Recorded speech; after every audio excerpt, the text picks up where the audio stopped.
The courtroom fell into tense silence.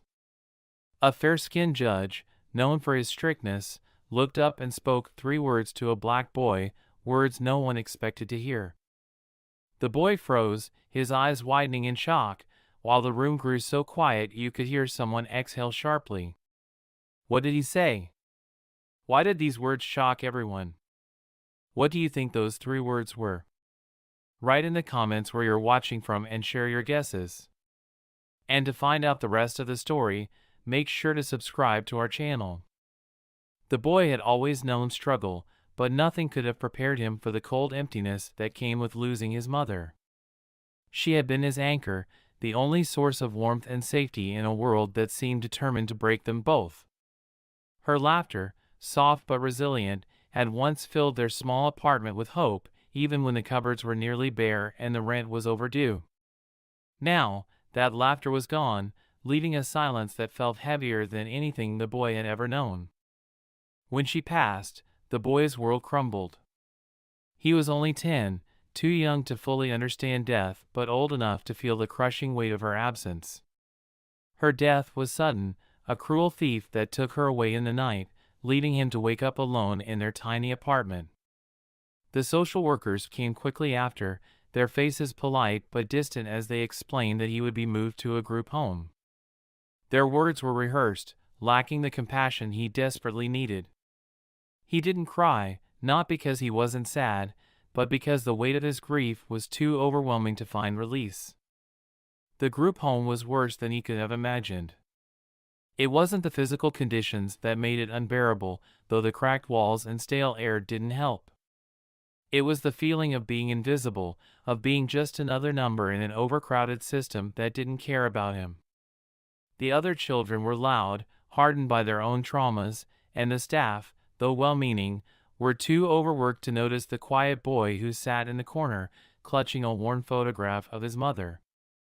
Days turned into weeks, and the boy grew tired of waiting. Waiting for someone to care, waiting for the grief to fade, waiting for a sense of normalcy that would never come. One night, when the noise in the group home became too much to bear, he made a decision. He would leave. Staying meant being swallowed by the system that had no room for him, a system that would never fill the void his mother had left. So he slipped out into the night, carrying nothing but the clothes on his back and the memory of his mother's voice. The boy's stomach growled incessantly, a gnawing hunger that had become an unbearable constant. Days had passed since his last proper meal, if a half-eaten sandwich from a dumpster could even be called that. The city streets, once noisy and overwhelming, had taken on a cruel indifference. People passed by without a second glance, their lives busy, their faces cold. No one noticed the thin, dark-skinned boy with hollow cheeks and ragged clothes lingering outside the corner store. The store wasn't anything special, a small shop with shelves crammed full of bread, fruit, and canned goods. But to the boy, it looked like a treasure trove. His eyes darted to the fresh loaf of bread on the counter, its golden crust practically glowing under the harsh fluorescent lights. The sight of it was almost painful. He could imagine the soft texture, the warmth, the relief it would bring to his empty stomach. He didn't want to steal.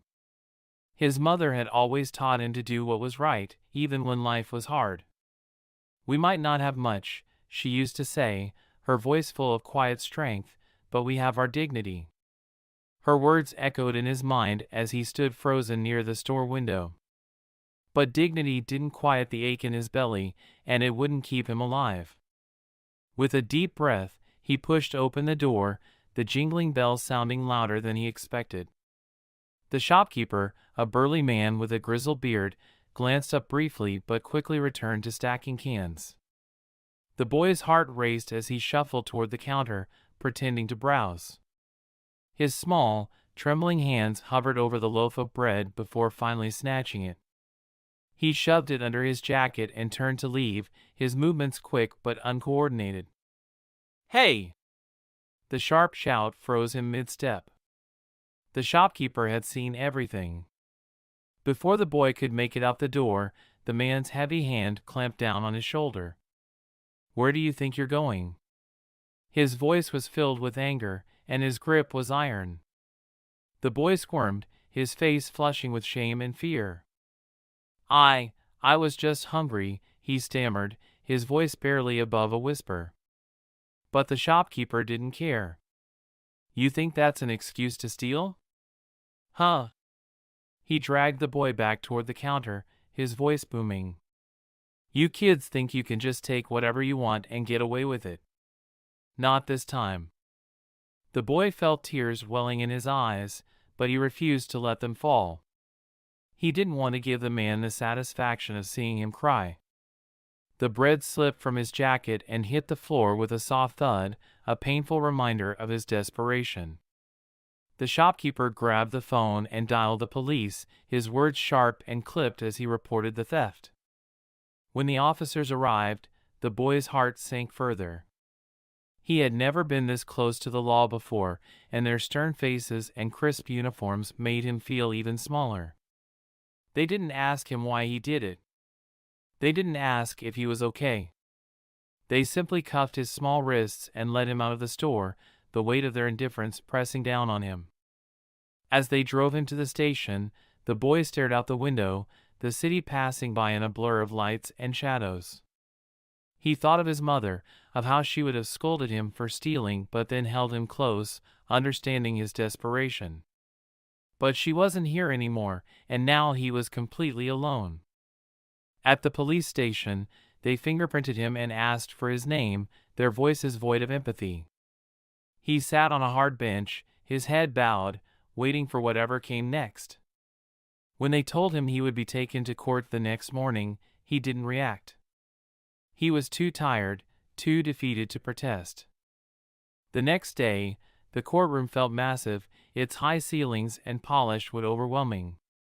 The boy was led to a seat at the front, his small frame swallowed by the imposing surroundings. He glanced at the faces around him, lawyers, clerks, strangers, but none of them looked at him with kindness. They saw him as a thief, a troublemaker, a burden.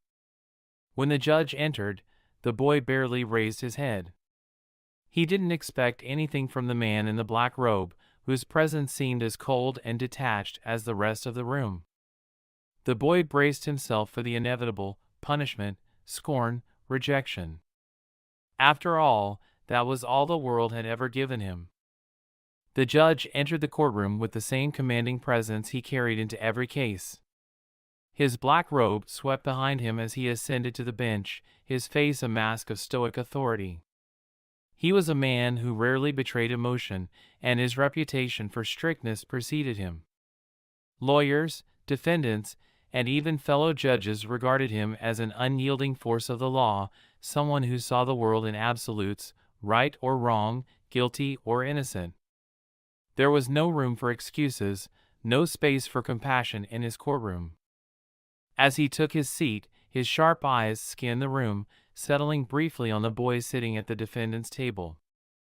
A black child, small for his age, dressed in ill-fitting clothes that hung off his thin frame. The boy's hands were folded tightly in his lap, his head slightly bowed, as if bracing for the inevitable. The judge noted the details, the boy's gaunt cheeks, his downcast eyes, the way he clutched the edge of his chair as if it might keep him grounded in this overwhelming space. But he didn't allow himself to dwell on the boy's appearance. Sentiment had no place here. The case file lay open before him, the crisp pages detailing a simple theft, a loaf of bread taken from a local shop. It was hardly the crime of the century, but the law was the law.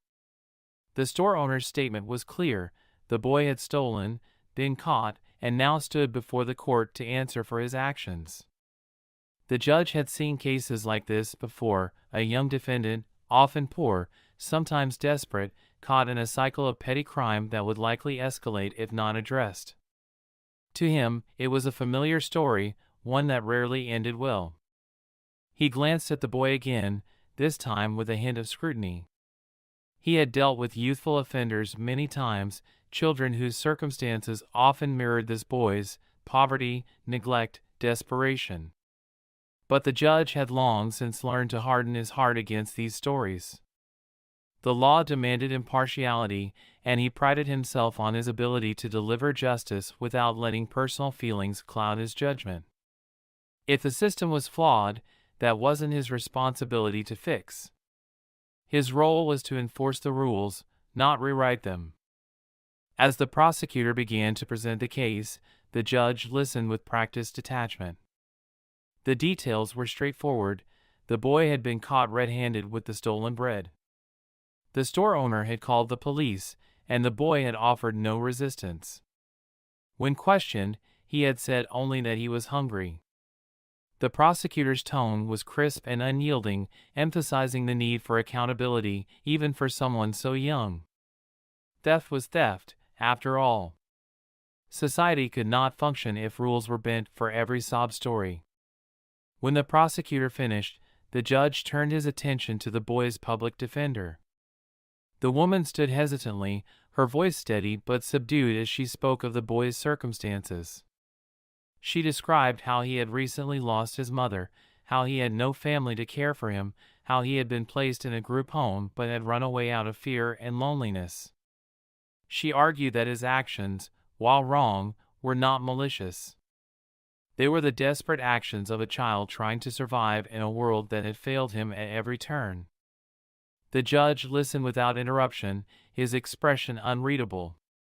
Inside, however, something stirred. The mention of the boy's mother, of her absence, struck a chord he hadn't expected. He forced the thought aside, focusing instead on the facts. The boy had stolen. The law was clear. There were consequences for breaking it. When the defense finished, the judge leaned forward slightly, resting his hands on the bench. His gaze fell on the boy, who now looked up for the first time, his wide, dark eyes meeting the judge's with a mixture of fear and resignation. The courtroom was silent, the tension palpable as everyone waited for the judge to speak. This was the moment the judge had faced countless times before, the moment where his voice carried the weight of the law. Normally, he would deliver his sentence without hesitation, his tone firm and final. But as he looked into the boy's eyes, something unexpected flickered within him, an emotion he couldn't quite name. It wasn't pity, not exactly. It was deeper, more personal, as though he were seeing something he had long buried come to the surface. The room waited, the silence stretching unbearably. The judge took a breath, steadying himself.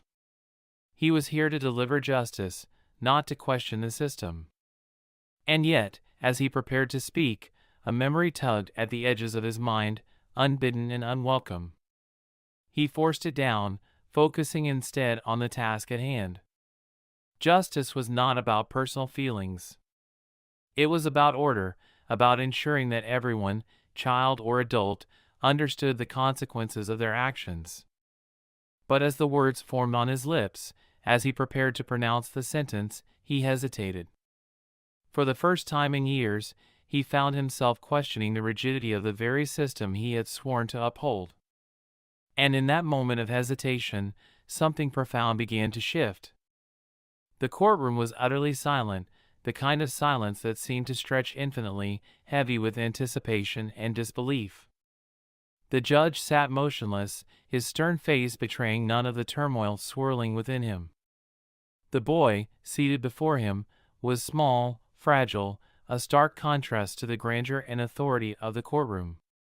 His wide, uncertain eyes gazed up at the judge, filled with a mix of fear and resignation. The weight of the moment pressed down on everyone in the room, but none more so than the judge himself. For a moment, the judge's gaze lingered on the boy, and something cracked in his carefully constructed facade. His expression softened, just slightly, but enough to betray the storm raging beneath. This boy, this scared, desperate child, was more than just another defendant. He wasn't just another name on a case file, another product of a system that seemed destined to fail him. He was his boy. The truth burned in the judge's chest, threatening to choke him if he didn't let it out. He took a slow, measured breath, his hands gripping the edge of his desk as if bracing himself for the inevitable fallout. His eyes swept the courtroom, taking in the lawyers, the clerks, the few spectators who had come to witness what they assumed would be another routine judgment. But there was nothing routine about this moment. It was as if time itself had stopped, all the weight of the past converging on this single point. The boy shifted uncomfortably in his seat, his small hands clenching the edge of the table. He had no idea what was coming, no way to prepare for the words that were about to change his life forever.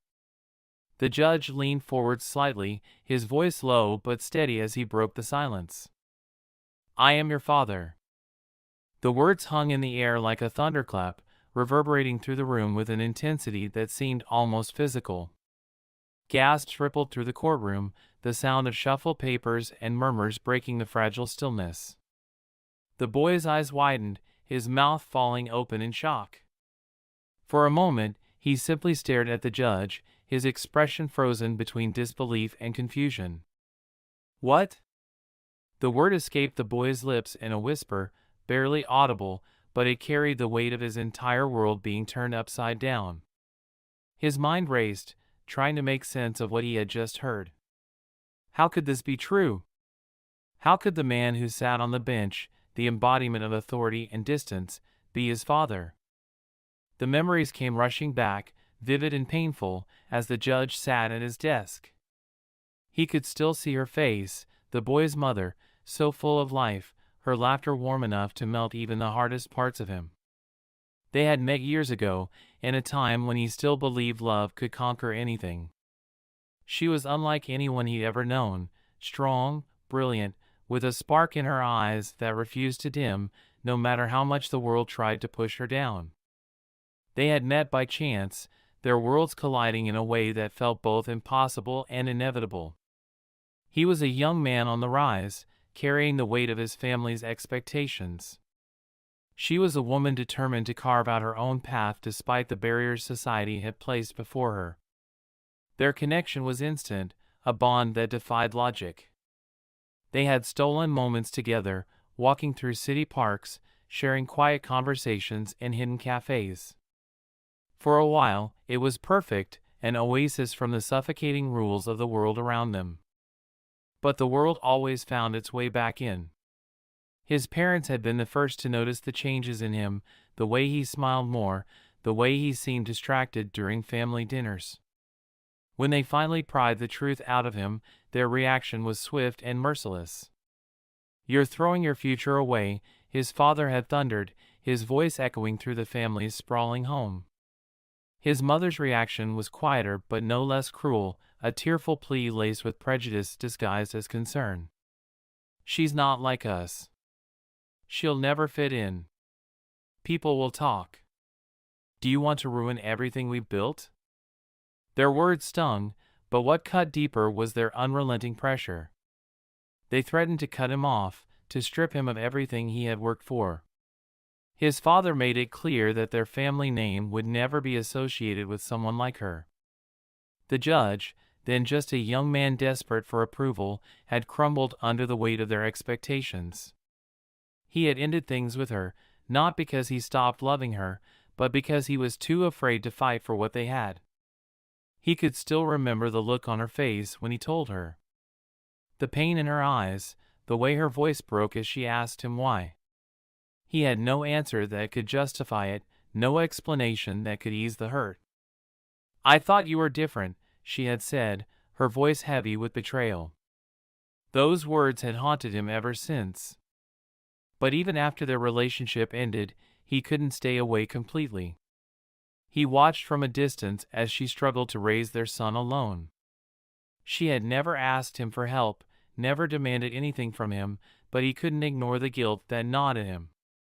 He had sent money anonymously, small amounts at first, then more as his career grew. It was his way of trying to make amends, even though he knew it could never replace what he had taken from her, or from their son. Now, sitting in the courtroom, the weight of those choices pressed down on him harder than ever. He had loved her deeply, but his fear had been stronger. And in choosing fear, he had lost her, and nearly lost the boy sitting before him. The judge's hands tightened around the edge of his desk as the memories faded. He couldn't undo the past, but he could make sure it didn't define the future. It was time to stop hiding. It was time to face the truth. The judge had spent years convincing himself that staying away was the right thing to do. After ending his relationship with the boy's mother, he had buried himself in his career, building a reputation as a man of authority and discipline. But no amount of success could silence the guilt that lingered in the corners of his mind. He had made a choice, a cowardly one, and while it had preserved his family's approval and his rising career, it had left a hole in his heart that never quite healed. Even from a distance, he couldn't let go entirely. He told himself he was doing what little he could to ease their burden, though he knew it could never make up for his absence. He sent money, quietly, anonymously. It started as small amounts, enough to help with groceries or bills. As his career advanced and his salary grew, so did the envelopes he mailed, always without a return address. He imagined her opening them, recognizing the gesture even without his name attached. But it wasn't just about money. There were nights when he found himself parked on the opposite side of the street from their small apartment, the windows glowing faintly against the dark. He would sit there, unseen, watching as the boy played in the yard or helped his mother carry groceries inside. Those fleeting glimpses filled him with both pride and pain. Pride in the boy's resilience and strength, and pain at knowing he could never be more than a shadow in their lives. Once, he saw the boy trip and scrape his knee while playing. The mother rushed to his side, pulling him into a hug as she kissed away his tears. The judge gripped the steering wheel tightly, fighting the urge to step out of the car and cross the street. But he didn't. He couldn't. What right did he have to intervene when he had chosen to leave them behind? Over the years, the boy grew, and the judge continued to watch from afar. He saw how hard the mother worked, often coming home late and exhausted, yet still finding time to sit with her son, to smile at him, to make him laugh. The boy's laughter reminded him of her, strong, defiant, unyielding. It was a reminder of the life he had turned away from, a life he had sacrificed to preserve the one he thought he was supposed to live. But the quiet support wasn't enough to ease the guilt. Every time he signed off on another envelope, he wondered if he was doing it for them or for himself, to soothe his own conscience. He hated the distance he had created, hated that he had let fear dictate his actions. Yet he continued to hide, convincing himself it was for their protection. If he stepped into their lives, he risked exposing them to judgment, to scandal, to the same forces that had torn them apart in the first place. Now, sitting in the courtroom, with the boy looking up at him, he realized the futility of his secrecy. All those years of watching, of supporting them from the shadows, had done little to fill the void his absence had created. He had been a ghost in their lives, offering scraps of help when what they truly needed was him. And as the weight of his choices bore down on him, he knew it was time to step out of the shadows and finally face the truth he had spent so long running from. The boy sat frozen in his seat, the judge's words echoing in his mind, "I am your father." It didn't feel real. How could it be true? He stared at the man in the black robe, his expression a mix of shock, confusion, and anger. For so long, the idea of a father had been nothing more than an empty space in his life, a question his mother had never answered. Now, to learn that the man who sat in judgment of him, the embodiment of authority and distance, was the father he'd never known? It was too much to process. His mind raced, memories of his mother flashing like fragments of a broken mirror. Her long hours at work, the quiet moments when she seemed sad but never explained why. He remembered how she had always reassured him when he asked about his father, "He's not here, but you have me. That's enough." She had been right, she was enough, but the absence had still lingered, like a shadow over his childhood. And now, the shadow had a face. Anger flared in him, hot and sudden. Where had this man been all his life? Why had he let his mother struggle alone? The boy clenched his fists, fighting the urge to shout the questions swirling in his head. At the same time, there was something else, something softer beneath the anger: hope. A small, fragile part of him wanted to believe the judge's words, to believe that he hadn't been completely abandoned. But hope was dangerous, it had betrayed him before. "Why now?" he finally asked, his voice barely audible but laced with pain. "Why are you telling me this now?" The judge hesitated, his face heavy with regret. "Because I've been a coward," he admitted. "I made mistakes I can't undo, but I don't want to stay silent anymore. You deserve to know the truth." The boy wanted to believe him, but the hurt ran deep. He wasn't sure if he could trust this man, this stranger who claimed to be his father. Yet, for all his anger and confusion, there was a small flicker of something else, a yearning to understand, to know the man who had been absent for so long. Pain and hope collided within him, leaving him lost in the swirl of emotions he couldn't yet untangle. The judge sat behind the imposing wooden bench, his hands gripping its edge as he tried to steady himself. The courtroom buzzed with whispers after his shocking revelation, but he barely heard them. His mind was consumed by the weight of what he had just admitted. For years, he had hidden behind his position, his reputation, and the expectations of a world that demanded conformity. Now, those walls were crumbling, and he was exposed, not as a judge, but as a man who had failed the people he loved most. He looked down at the boy, who sat in silence, his face a mixture of confusion, hurt, and guarded hope. The judge's heart ached at the sight. This was his son, and for so long, he had done nothing to protect him from the harshness of the world. The excuses he had told himself, that his distance was for the best, that the system wouldn't allow their connection, now rang hollow. He had been ruled by fear, fear of his family's disapproval, fear of losing his career, fear of what society would think. But as he looked at the boy, he realized that none of those fears mattered anymore. What mattered was making things right.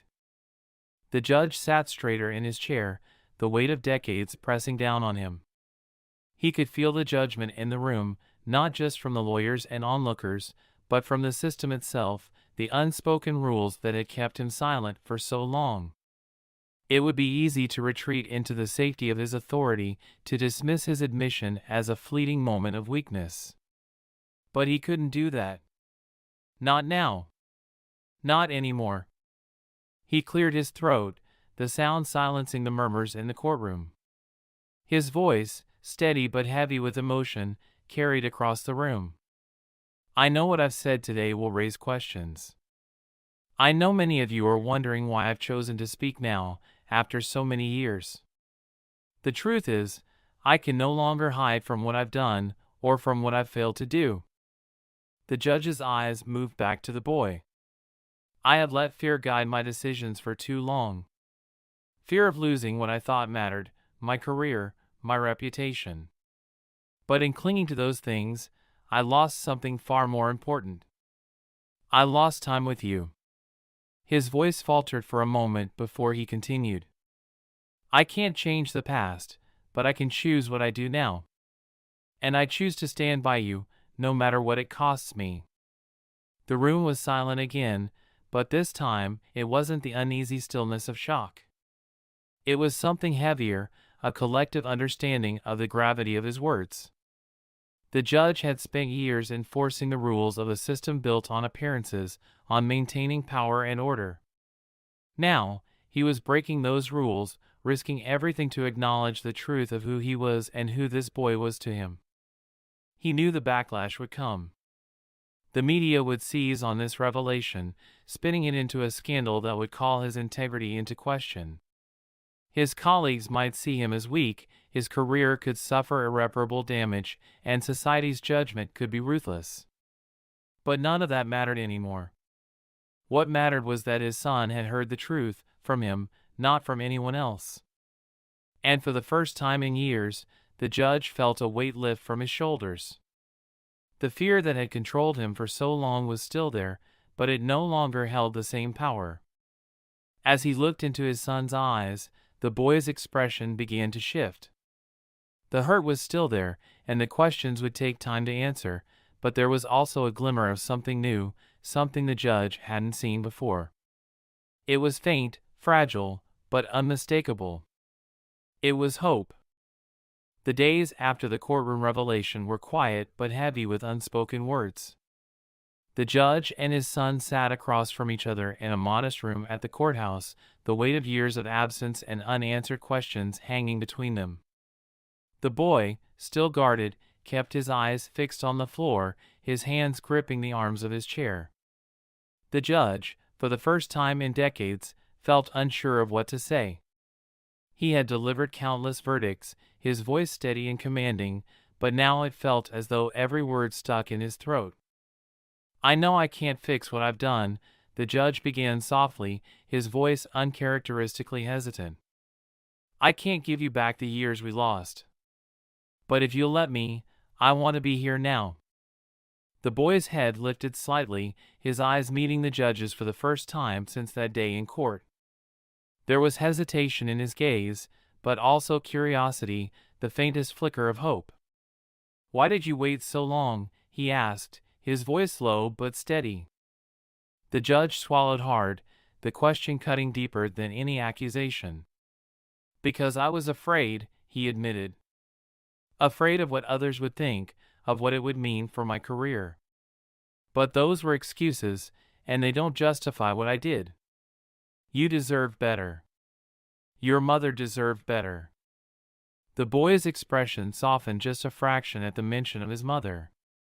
"She never told me about you," he said quietly. "She never said a word." The judge nodded, his heart aching at the thought of her bearing the burden of raising their son alone. "She was protecting you," he said. "And she was protecting herself. I failed her, too." There was a long pause, the room filled with the sound of their breathing, the distant hum of activity outside the door. Finally, the boy spoke again. "What now?" It was a simple question, but it carried the weight of their shared uncertainty. The judge straightened in his chair, determination lighting his face. "Now, we start over," he said. "If you'll let me, I want to be the father you deserve. I know it won't be easy, and I know I'll have to earn your trust. But I'm willing to do whatever it takes." The boy didn't respond immediately, but something in his posture shifted. The rigid tension in his shoulders eased slightly, and for the first time, he allowed himself to consider the possibility that this man, his father, might mean what he said. Over the weeks that followed, their relationship began to take tentative steps forward. The judge made a point of being present in ways he had never been before. He took time to learn about the boy's interests, asking him about his favorite books and the stories his mother used to tell. He shared pieces of himself, too, opening up about his life, his regrets, and the moments he had cherished with the boy's mother before everything fell apart. It wasn't easy. There were moments of frustration, when the boy's anger flared or when the judge's guilt threatened to overwhelm him. But they didn't shy away from those moments. Instead, they faced them together, slowly building a bond from the fragments of their past. One evening, as they sat together in the judge's home, a space the boy had once viewed as intimidating and unwelcoming, they looked through an old photo album the judge had found. Among the crisp, formal family portraits was a single photo of the boy's mother, her face alight with a smile that spoke of boundless strength and love. "She was amazing," the judge said quietly, his voice filled with both reverence and regret. "And you have her courage. I see it every time I look at you." The boy didn't reply, but his fingers traced the edge of the photo, a small smile tugging at his lips. In that moment, the distance between them seemed a little smaller, the pain of the past a little less sharp. They weren't just father and son, they were two people trying to heal, trying to find their way back to something neither of them had ever truly known. And for the first time, both of them believed it was possible. The judge stood in his chambers, looking out of the window at the city below. The skyline was the same as it had always been, tall buildings, endless movement, but something in him had changed. For years, he had been a part of the very system that upheld the barriers between people, a system that thrived on silence and submission to tradition. Now, he saw it for what it was, a fortress of prejudice, one he could no longer support without question. His journey to this realization had been painful, but standing here, he knew it had been necessary. He had failed his son and the boy's mother, but he wouldn't let those failures define the rest of his life. Downstairs in the courtroom, his son waited for him.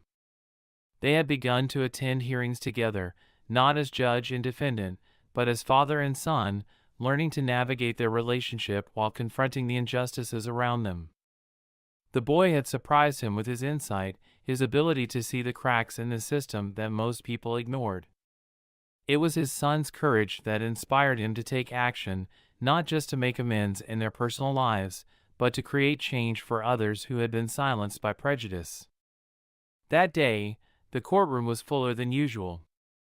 Lawyers, activists, and community members had come to see a high-profile case, one involving systemic discrimination that the judge had once turned a blind eye to. But today, he was different. When the session began, he spoke with a clarity and purpose that left no room for doubt.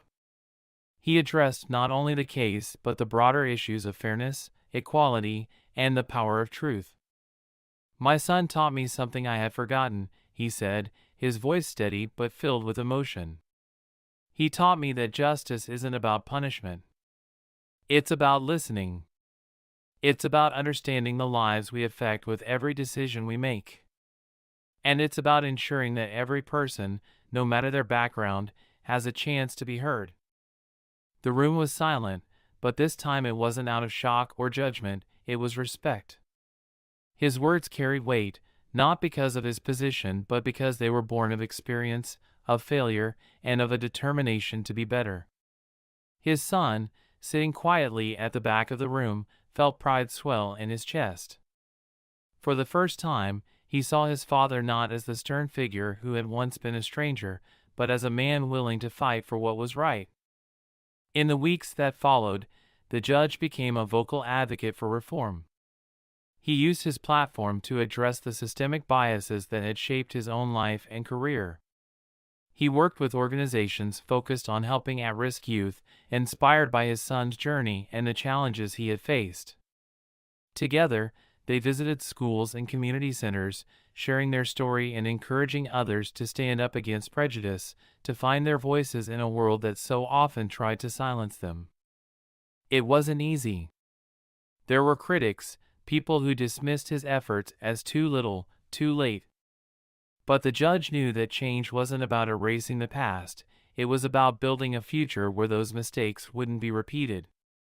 And with his son by his side, he found the strength to keep going, to push forward even when the road seemed long and unforgiving. Their story began to inspire others. People who had once felt powerless found hope in their journey, in the judge's willingness to admit his failings and fight for redemption. Fathers who had been estranged from their children reached out, determined to mend broken bonds. Young people who had been silenced by the weight of prejudice began to speak out, knowing that their voices mattered. The judge and his son knew they couldn't change the world overnight, but they also knew they didn't have to do it alone. Their bond, once fractured by fear and shame, had become a source of strength, not just for them, but for everyone who saw that reconciliation and justice were possible. As the judge closed his chambers for the day, his son waiting by the door with a quiet smile, he felt a sense of purpose that had eluded him for so long. They were moving forward, not as perfect people but as people willing to try, to fight, and to make things right. If this story moved you, if it reminded you of the power of truth and redemption, we invite you to be part of the change. Share this story, write your own, and don't forget to subscribe to our channel for more powerful tales of resilience, justice, and hope. Together, we can inspire a world where every voice matters.